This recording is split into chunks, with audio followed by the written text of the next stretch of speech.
नमस्कार मित्रांनो. तर 16 ऑगस्ट रविवारच्या दिवशी आपल्याला असं बघायला मिळतंय की रागिणीला किटी पार्टीसाठी आणि सणवार आहेत त्यासाठी नवीन दागिने हवे असतात. आपले खानदानी पारंपरिक दागिने हवे असतात. नेहमीचे दागिने घालून ती बोर झालेली असते. रागिणी, कामिनी रात्री अन्नपूर्णा, राजन आपलं काम करत असताना तिथे येतात. रागिणी म्हणते, आई, माझ्या मैत्रिणीच्या घरी 2 दिवसांनी किटी पार्टी आहे. त्यासाठी मला दागिने हवे होते. राजन म्हणतो, रागिनी, तुझ्याकडे खूप दागिने आहेत हां, अजून कशाला हवेत तुला? रागिनी म्हणते, ते सगळे दागिने जुने झालेत आणि सगळ्यांनी बघितलेत. आई, तुमच्याकडे जे खानदानी पारंपरिक दागिने आहेत ना, ते मला हवेत. राजन अन्नपूर्णाकडे बघतो. दोघांना कळतं की परवाच्या दिवशी जे दागिने काढले होते त्याच्यावर रागिनीचा डोळा आहे. तर इथे निंगी रात्रभर जागी असते. कमळी अजून आली नाहीये म्हणून तिला टेन्शन येत असतं. निंगी साहेबाला फोन लावते आणि कमळी अजून घरी नाही आली हे सांगते. तर राधिकासुद्धा साहेबाला फोन लावते आणि ऋषी अजून आला नाहीये त्यामुळे काहीतरी कर म्हणते. राधिका साहेबाला पुढे म्हणते, साहेबा, काहीतरी कर. ऋषी नेमका कुठे आहे हे लवकरात लवकर शोधून काढ. साहेबा फोन ठेवतो. तो म्हणतो, कमळीही नाही आहे आणि ऋषी पण नाही. म्हणजे कमळी, ऋषी दोघंही एकाच ठिकाणी अडकले असतील का? दोघं एकत्र असतील का? सगळ्यांनाच टेन्शन आलेलं असतं. तर इथे कमळीला आपल्या आई आणि निंगीची काळजी वाटते. कमळी ऋषीला म्हणते, आता काय करायचं? सगळ्यांना कसं कळेल की आपण इथे अडकलोय? तिथे निंगी टेन्शनमध्ये असेल आणि माझ्या आईला पण माझी काळजी वाटत असेल. ऋषी म्हणतो, कमळी, अगं आपण इथे अडकलोय हे बाहेर जाऊन आपण नाही सांगू शकत आहे ना. आणि इथे आपण अडकल्यामुळे बाहेरचं जग थांबणार नाही आहे. त्यामुळे इथे अशी चिडचिड करण्यामध्ये काहीही अर्थ नाही आहे. अगं आपण इथे अडकलो आहे, आता ही मुमेंट आपण एन्जॉय करू. ही मुमेंट मिस नको करू गं. कमळीला ऋषीचं बोलणं पटतं. आता कमळी, ऋषी 2 दिवस तर अडकून राहणार नाहीत. पण त्या दोघांची सुटका कशी होतीये ते बघणंही तेवढंच इंटरेस्टिंग असेल. तर या सगळ्याची सुरुवात अशी होतीये की कमळी डिबेट कॉम्पिटिशनमध्ये जिंकली म्हणून निंगी, कमळी कॅन्टीनमध्ये पार्टी करतात. कमळीला शाळेतसुद्धा जायचं असतं, पण त्याआधी लायब्ररीमध्ये पुस्तक चेंज करायचं असतं. कमळी पुस्तक एक्सचेंज करायला लायब्ररीकडे जाते. तर इथे अनिकाची मैत्रीण लायब्ररीमध्ये असलेल्या सगळ्या मुलामुलींना हकलतात. जे कोणी जात नाही त्यांना अनिका स्वतः धमकी देते कॉलेजमधून काढून टाकण्याची. सगळे तिथून निघून जातात. अनिका आपल्या मैत्रिणीला म्हणते, आता मी लपून बसते. ती गावछाप आली आणि तिने मला बघितलं ना तर मग काही खरं नाही.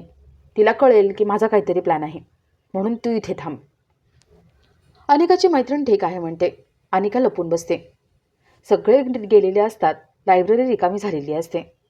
पण ऋषीने हेडफोन लावल्यामुळे आणि तो गाणे ऐकत असल्यामुळे आपल्या आजूबाजूला काय चालले हे त्याला काही माहिती नसतं. ऋषी गाणे ऐकत पुस्तक वाचत असतो. तो तिथेच बसलेला असतो आणि इथे अनिका लपून कमळीची वाट बघत असते. तर इथे कामिनी, रागिनी दोघे आपल्या रूममध्ये येतात. रागिनीला आपल्या मैत्रिणीचा फोन येतो आणि 2 दिवसानंतर किटी पार्टी आहे हे कळतं. रागिनी चिडचिड करायला लागते. कामिनी विचारते, आता काय झाले चिडचिड करायला? रागिनी म्हणते, आई, अगं बघ ना, किटी पार्टी आहे. माझ्याकडे दागिनेच नाही आहेत. कामिनी म्हणते, अगं श्रावण पण आलाय ना, आता सणवार येतील आणि तू ते जुने दागिने घालणार का? रागिनी म्हणते, बघ ना, माझ्याकडे जुने दागिने आहेत आणि जुन्या साड्या, तेच तेच घालायचं, रिपीट करायचं, मला नाही आवडत. रागिनीची चिडचिड होते. रागिनीला अन्नपूर्णाने जे दागिने काढले होते तेच हवे असतात. त्याच्यावर तिचा डोळा असतो. कामिनी म्हणते, एक काम कर रागिनी, तुझ्या सासूकडे जा आणि तू सरळ तिला सांग, मला जुने दागिने घालून कंटाळा आलाय, मला तुमचे दागिने हवेत. ती देईल. रागिनी म्हणते, नाही गं, नाही देणार, मला माहिती आहे. कामिनी म्हणते, माहिती आहे ना, मग आता मी सांगते तसं कर, तुला दागिने नक्कीच मिळतील. कामिनी रात्री काय करायचं आहे, अन्नपूर्णा आल्यावरती तिला काय सांगायचं आहे हे रागिनीला सांगते. रागिनीला कामिनीची आयडिया आवडते. तर इथे कमळी लायब्ररीमध्ये येते. लायब्ररीमधल्या मॅडम बाहेर गेलेल्या असतात आणि तिथे अनिकाची मैत्रीण असते. कमळी विचारते, तू इथे काय करतेस? आणि मॅडम कुठे आहेत? अनिकाची मैत्रीण म्हणते, मला पुस्तक बदलायचे, त्यासाठी मी इथे आले. पण त्या मॅडमचं काहीतरी काम होतं, 5 मिनिटात येते म्हणालेत. कमळी म्हणते, ठीक आहे, तोपर्यंत कुठलं पुस्तक बदलायचं ते बघते. कमळी पुस्तक बघायला जाते. अनिका पटकन आपल्या मैत्रिणीकडे येते आणि बाहेर पडणार असते. तेवढ्यात तिथे लायब्ररी बंद करण्यासाठी त्या मॅडम येतात. अनिका म्हणते, चला, इथे कोणीही नाही आहे, मी चेक केले, चला बाहेर. आणि हो, जाताना मेन स्विच बंद करू. अनिका त्या मॅडम आणि मैत्रिणींना बाहेर घेऊन जाते. लायब्ररीला बाहेरून टाळं लावते आणि मेन स्विच बंद करून टाकते. लायब्ररीमधली लाईट बंद झाली म्हणून ऋषी आणि कमळी पटकन दाराजवळ येतात. पण दाराजवळ कुणीही नसतं. कमळी मोठमोठ्याने आवाज देते, कोणी आहे का विचारते.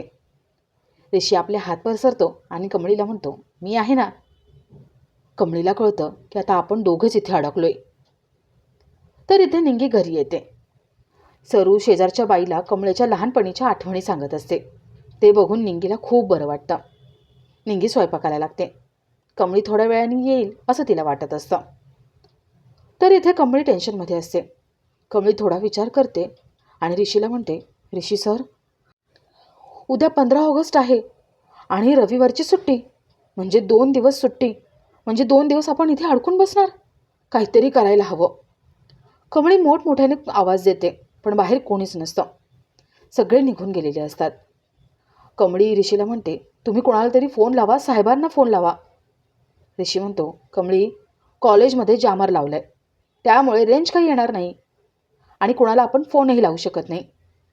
कमळी टेन्शनमध्ये बसते.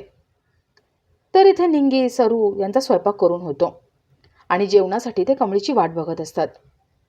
निंगीला वाटतं की कमळी ऋषीसोबत आहे. सरू म्हणते, अगं, त्या नवरा बायकोला टाईम स्पेंड करू दे, नको त्यांना फोन लावू, आपण जेवून घेऊ, कमळी येईलच. निंगी सरू जेवून घेतात. तर इथे नयनतारा ऋषीची बराच वेळ वाट बघते. मीटिंग आज लवकर संपली होती, पण ऋषी अजून घरी आला नाही म्हणून तिला टेन्शन लागलेलं असतं. नयनतारा ऋषीला फोन लावते, पण त्याचा फोनही लागत नाही. नयनतारा राधिकाला विचारते, राधिका, तुला माहिती आहे का ऋषी कुठे आहे? राधिका मनात म्हणते, काल ऋषी कमळीसोबत होता, म्हणजे आज पण कमळीसोबत असेल, पण जर आईंना कळलं तर त्या ओरडतील. राधिका खोटं सांगते. ऋषीचा आत्ताच फोन येऊन गेला, तो साहेबासोबत आहे असं सांगते. नयनतारा जरा रिलॅक्स होते आणि आपल्या रूममध्ये जाते. राधिका तिथेच थांबून ऋषीची वाट बघते. तर इथे कमळी ऋषीचा फोन घेऊन कोणाला फोन लागतोय का, रेंज येते का हे बघत असते, पण रेंज काही येत नाही. कमळीचं टेन्शनमुळे चिडचिडी वाढत असते. ऋषी तिथे असलेलं पुस्तक वाचून दाखवतो, पण कमळी त्याला पुस्तक बाजूला ठेवून आरडाओरडा करून कोणी आहे का, कोणी वाचवायला येतंय का हे बघायला सांगते.